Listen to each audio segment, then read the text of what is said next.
Bueno, no sé qué pasó con el sonido de la semana pasada. Eh, no sé, ahí aparece el iconito, aparece que hubo como una filmación, pero evidentemente no aparece mi voz. Entonces la semana pasada estuvimos trabajando, yo les compartí también un video eh, sobre Teotihuacán, habíamos hablado de que íbamos a organizar este estudio de las distintas culturas en este área nuclear que es Mesoamérica, entre lo que podríamos decir un primer momento formativo en donde se desarrolla esta cultura madre que llamábamos que era la cultura olmeca. Luego nos íbamos hacia un periodo clásico, en donde veíamos con gran esplendor y donde vamos a mencionar dos culturas. Una, la que estuvimos mencionando la semana pasada, no, la anterior, bueno, la clase pasada, que es la cultura de Teotihuacán. Actualmente, ayer estuve mirando un artículo sobre unos hallazgos que cambiarían mucha de la información sobre Teotihuacán, para que ustedes vean que toda la información que tenemos de estas culturas es una información que está en constante cambio, ¿no? Decíamos que Teotihuacán, yo ahí les dejo un mapita, que es el mismo mapita que les presenté la otra vez, para que ubiquen en dónde se desarrolla, en el centro de México, diríamos, cerca de México DF, que es el Distrito Federal de México, o sea, la capital de México actual. Bueno, cerca de México DF, unas horas de viaje, está Teotihuacán, ¿no? Se calcula que fue una metrópolis que tuvo unos aproximadamente 125.000 habitantes, que fue una ciudad de gran prestigio, de gran influencia en el resto. El nombre deviene de Toleán, Toyán, ¿no? Como el lugar de los juncos, ¿no? Un lugar emulado, un lugar admirado en los relatos de la cultura azteca, ¿no? Es más, los nombres proceden de la cultura azteca, que es la cultura con la que van a tener vínculo, es decir, que va a ser dominada por los españoles y cuyos textos y relatos se pueden pasar, pueden tener conocimiento actualmente, ¿no? Según Thelma Sullivan, Teotihuacán estaba ligado al lugar de aquellos que tienen el camino para llegar a los dioses, ¿no? Y en las distintas investigaciones, ¿no? Se ha observado que fue una cultura que tuvo una gran complejidad en su religión, ¿no? Su panteón de dioses estaba dominado por una gran diosa, por la gran diosa, una diosa femenina, que era la diosa que controlaba los rituales de las montañas, de las cuevas, la adivinación, y posiblemente gozara de asociaciones con dioses y presencias ligadas al sol, ¿no? También tenían un dios masculino, esta dualidad que se observa en las distintas culturas. Recuerden que son culturas agroalfareras, culturas que desarrollan la agricultura, y ese dios masculino como el dios de la tormenta, ¿no? Que ejercía el control sobre el agua y sobre el clima, ¿no? Un dios de la tormenta similar a lo que vamos a observar luego de un dios azteca que se le llamó Tlaloc, que era el dios del agua o el dios de la lluvia, ¿no? Nosotros ubicábamos aproximadamente este periodo, que era un periodo teocrático, podríamos decir, entre el 250 y el 900 de nuestra era. O sea, que para algunos, ¿no? lo vamos a denominar como un periodo clásico por esta variedad y riqueza y desarrollo que alcanzan las distintas culturas que se dan en este periodo, ¿no? Específicamente entre el 150 la región esta de México Central, que ya ahí la tienen marcada, es el periodo que coincide con el crecimiento del asentamiento de Teotihuacán y aproximadamente hacia el 650 se habla del gran incendio de Teotihuacán y las tradiciones clásicas plantean que tuvieron una influencia en regiones como la zona de Cholula, ¿no? Entonces, la idea sería que nos traslademos a otra cultura hoy, que es muy rápidamente la cultura maya, ¿no? La cultura maya es una cultura que, si bien la vamos a ubicar en el periodo clásico, la vamos a encontrar también en el posclásico y va a tener influencias hasta en el día de hoy, ¿no? Van a ser centros, ¿no?, relativamente autónomos, que van a ir conformando confederaciones de ciudades, o sea, ligas de ciudades, podríamos decir, ¿no? Grupos de ciudades. Gobiernos de tipo monárquico. Tenemos mucha información sobre la cultura maya porque en sus estelas, o sea, estas piedras sobre las que ellos van a ir esculpiendo, no solamente esculpían los retratos y las figuras de sus gobernantes, sino que esculpían la historia, cuando a partir de sus glifos, cuando habían estado gobernando, ¿no? Es decir, hay una mayor, esta presencia de escritura nos permite un conocimiento, ¿no? Una primera organización, podríamos hablar de un periodo en donde entre el 600 y el 300, entre el 300 y el 600, en donde encontramos culturas como ciudades como Tikal, Yaxchilán, Piedras Negras, Copán, ¿no? Es decir, en donde hay un perfeccionamiento de la escritura, hay conocimientos matemáticos, hay un registro de estas fechas, ¿no? Hay una organización del tiempo, ¿no? Los famosos calendarios maya, hay un desarrollo de cerámica policromada, hay una construcción de templos, de falsas bóvedas, de características, y luego un periodo que iría del 600 al 900 aproximadamente, en donde ya nos trasladaríamos de región y estamos hablando de centros como Chichén Itzá, Uxmal, Palenque, Bonampak, ¿no? Es decir, un periodo clásico tardío también llamado, y va a producirse una interrupción en el siglo VI, entre el 530 y 590, en donde hay una interrupción en el desarrollo de los centros de las tierras bajas y este traslado a la zona de tierra. Bueno, el abandono de estos centros, no hay una única razón. Se habla de un crecimiento desmedido demográfico, lo que implica un problema de sobreexplotación de la tierra, ¿no?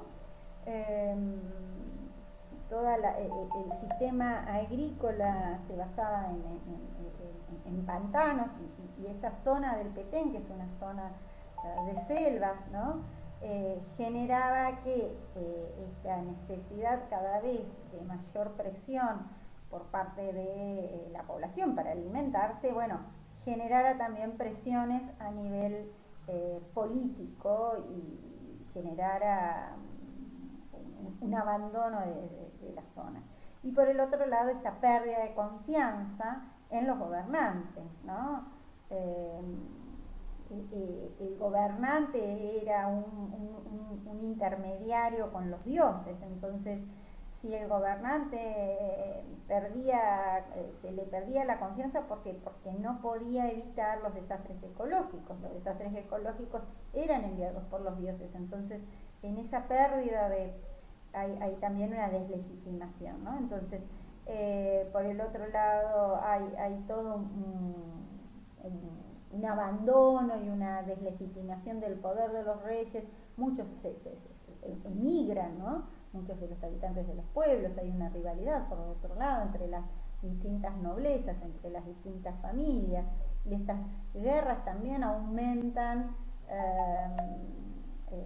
la presión por parte de a la población, ¿no? Entonces tendríamos como distintas zonas, la zona del sur de México, la zona de Chiapas, de Guatemala, que tiene un clima templado, una vegetación boscosa, es la eterna primavera, como se llama, ¿no?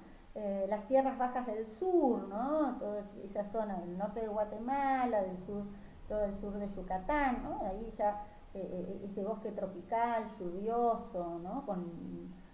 Y luego el traslado a las tierras al norte, en donde está la presencia de los famosos cenotes, es un clima cálido, y bueno, esta cercanía con la playa, que no hacían turismo de playa, pero sí marca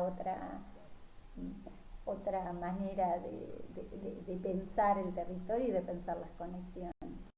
Estas son imágenes que les compartía de la zona de Guatemala y de la zona del sur de México. Un poco para ver esta influencia que decíamos del mercado, ¿no? Pero también esta presencia viva de culturas, en especial de la cultura maya, ¿no?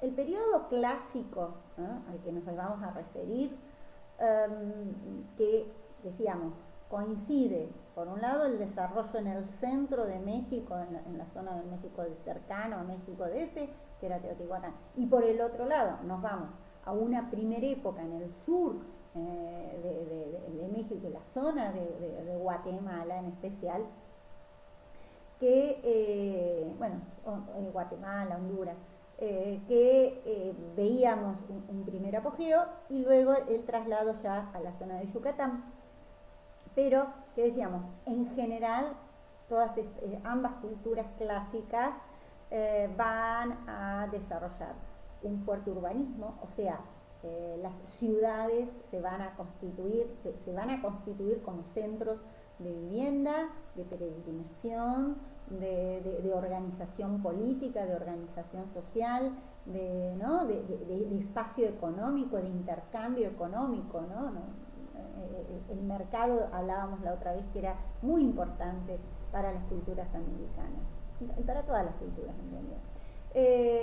Este comercio tan activo habla de una llegada de productos a otras regiones, la complejidad social, que ya empieza a hablarnos de distintos estamentos sociales, ¿no? Entonces esta división del trabajo, en donde estaba el agricultor, en donde iba a estar el que reza a los dioses, en donde iba a estar el que salía a defender el territorio, ¿no?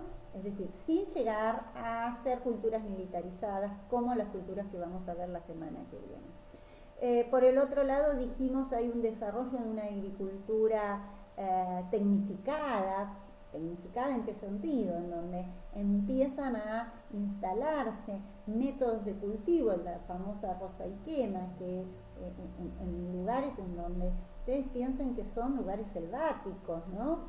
El paisaje es un paisaje selvático, entonces es más, esta selva fue la que protegió muchas de las ruinas mayas, que se han encontrado la mayoría en el siglo XX, de que fueran destruidas por parte de los colonizadores, ¿no? Porque claro, quedaban encerradas y tapadas por la selva, ¿no? Entonces ese clima generaba que para poder cultivar había que talar, quemar y poder hacer un espacio. Digamos, para mí, que yo soy totalmente alejada, se me seca el potus, como digo siempre, pensar en cómo y que nosotros tenemos este paisaje de grandes extensiones de tierra en donde no hay nada, ¿no? En donde hay un yuyo bajo y más bien adaptado a la sequía, pensar en cómo cultivar en lugares en donde está lleno de vegetación, bueno, generaba otros métodos, que es el famoso método Rosell-Kemmer. Y bueno, hablábamos de un gran apogeo, en especial de una arquitectura de tipo religioso funerario, ¿no? Porque eran como especies de monumentos en donde estas pirámides se hacen para los distintos gobernantes, que van haciendo su propia pirámide para el día que mueran ellos, mueran sus mujeres, ¿no? En esta vinculación con lo sagrado. Bien, entonces nos vamos a esta primera época del periodo clásico, entre el 250 y el 550, el crecimiento de las ciudades, a la zona del Petén, una zona selvática, en la región central de Petén, y allí vamos a encontrar dos grandes centros mayas de este periodo, que fue Tikal y Uaxatún. Nos vamos a detener en Tikal, las imágenes que les voy a compartir son de Tikal. Se calcula que tuvieron relaciones con las élites teotihuacanas, pero ya hacia fines del periodo clásico temprano, ya en el siglo VI, empiezan a expandirse otros centros mayas como Yaxchilán, Caracol, Piedras Negras, ¿no? Y esa rivalidad entre los distintos centros lleva a una guerra en donde Tikal pasa a ser devastada, ¿no? Por otros pueblos menos fuertes, ¿no? Ahí entra en decadencia, ¿no? Pero podríamos decir que Tikal fue una ciudad de prestigio, y los restos arqueológicos que han sido el que habla de los 8 ciclos, las 8 fechas, ¿no? El primer ciclo de 8 fechas es Sylvanus Morley, que analiza los sitios y la arquitectura, ¿no? Eran ciudades-estados, como yo les decía, con una cultura que marcaba una identidad, con estos impuestos que venían y provenían del alrededor. Está en una zona elevada, ¿no? Tikal, y había una relación entre la zona más baja, en donde vivía, podríamos decir, el pueblo, que alcanzaba los alimentos, hacia la zona más elevada.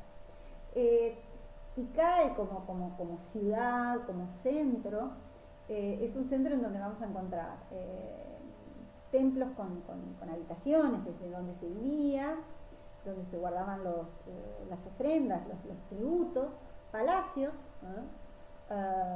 zonas de mercado que van a estar más hacia las afueras, y dentro del sitio arqueológico, lo que, bueno, ahí les dejo parte del plano, ¿no? del sitio arqueológico, eran pirámides o templos con zona de palacios en donde se pueden ver las habitaciones, ¿no? En donde vivía las clases altas, las clases gobernantes, pero también va a haber espacios en donde están estas grandes plazas, alrededor de las cuales se van a ir instalando estos edificios que son las famosas pirámides escalonadas, con una característica que van a tener, que cuando concluye la pirámide escalonada, concluye en el temple, ese templete que se observa al final, y concluye con la famosa cresta, ¿no? Hablábamos de los días del mercado y de una influencia en una población periférica, ¿no? Se calcula que Tikal llegó a tener unos 100.000, 150.000 habitantes, para que se den un poco una idea de la magnitud de estos templos. Entonces llegaríamos a Tikal, atravesaríamos una zona de selvas con monitos que andan entre entre los árboles y aparecería esta gran plaza en donde, bueno, esas estelas que ustedes observan, ven que hay, bueno, una zona, esas estelas, esas piedras que están puestas paradas, están talladas y bueno, fueron puestas actualmente, no eran así. Pero sí me interesa que observemos en esta gran plaza en donde se va a congregar la población las distintas pirámides. Cuando yo me refiero a pirámides escalonadas, que decíamos una característica de las culturas mesoamericanas, fíjense que van formando este sistema de tablero que lo veíamos también en la cultura teotihuacana, y bueno, una escalera del centro, ¿sí? Luego, actualmente no se utilizan esas escaleras, en la mayoría, bueno, sí, depende, pero como son escalones muy profundos, se hacen escaleritas a los costados. Y concluye con esa zona en donde ustedes ven, hay como una apertura, es la zona del templo. El templo es pequeñito porque no entraban los fieles, sino solamente los sacerdotes. Y sobre ese templo está esto que le llamamos cresta, que concluye marcando la verticalidad frente a la horizontalidad que veíamos si recuerdan las pirámides de Teotihuacán. Se marcaba la horizontalidad, eran más anchas, podríamos decir, tenían bases estas son más alargadas, ¿no? Refuerzan esta verticalidad. Bueno, en el centro tienen el templo 1 del Gran Jaguar, aproximadamente, calculen, media cuadra de altura, ¿no? 55 metros de altura, datada en el 700, ¿no? Era la tumba de Hassan Chagagua. Mi pronunciación es pésima. Luego, la de la derecha, que tienen ese fragmento y tienen la partecita del templo de la cresta, el templo del gran sacerdote, ¿no? Que fue uno de los últimos templos que se construyó en Tikal. Y debajo ustedes van a observar 3 templos, van a ubicar el templo de las máscaras, que estaba dedicado a la mujer. Fíjense que está enfrente del que veíamos, estamos en la gran plaza, que está enfrente, porque era el templo 1 del Gran Jaguar. Enfrente estaba el templo dedicado a la mujer, donde va a estar ubicada Hasau Chan Chagui, que aproximadamente tiene también media cuadra de altura, o sea, 50 metros de altura. Bien. El otro es que me está quedando muy largo y les voy a compartir unos videos. Entonces, ¿qué nos interesa del pueblo maya? Características generales, características de sus manifestaciones visuales, que las vamos a encontrar en la arquitectura, las vamos a encontrar en los tallados en arquitectura, tallados en dinteles, tallados en estelas. Esto ya pertenece a lo que sería Yaxchilán. Ya estamos, diríamos, si cruzamos a orillas del Usumacinta, ese río que separa México de Guatemala, un río que es muy difícil de controlar la frontera. Se puede observar una de las estelas que yo les comentaba, estas piedras que son talladas, y si ustedes se fijan, tienen unos glifos que van acompañando y que van relatando la escena que se representa. Una característica que observamos en la escultura maya es este horror al vacío, diríamos, ¿no? Es decir, todo está trabajado con minuciosidad, hay una gran cantidad de detalles, a diferencia de lo que veíamos en las esculturas teotihuacanas, en donde había una tendencia a la simplificación. En este caso hay una excesiva presencia de líneas, una excesiva presencia de detalles. En este caso es una estela del señor Ica, que está ubicada en el edificio 11, son modos de nombrar los lugares por parte de los estudiosos, y hay una ofrenda que se hace entre los gobernantes hacia los atributos del gobernante. Fíjense que está con el bastón, tiene ese tocado sumamente detallado, ¿no? El perfil, el típico perfil maya con su ojo almendrado, y los detalles en los pectorales, o sea, esos como si fueran, digamos, tocados incluso con plumas. Voy a ver si tengo otras mejores. Bien, cruzamos la frontera y nos vamos a lo que sería el sitio de Copán, otro sitio de la cultura maya.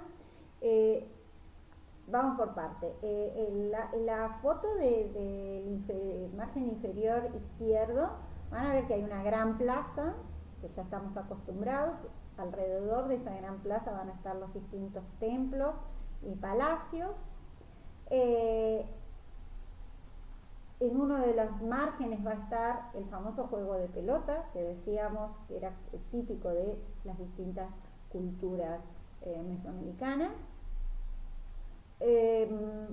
Ahí alcanzan a ver parte de la grada, después lo vemos mejor, pero sí en Copán es donde están los más completos detalles de escultura, pese a que es un país muy pobre, entonces no tienen plata para la restauración y la conservación, están bastante venidas abajo las ruinas.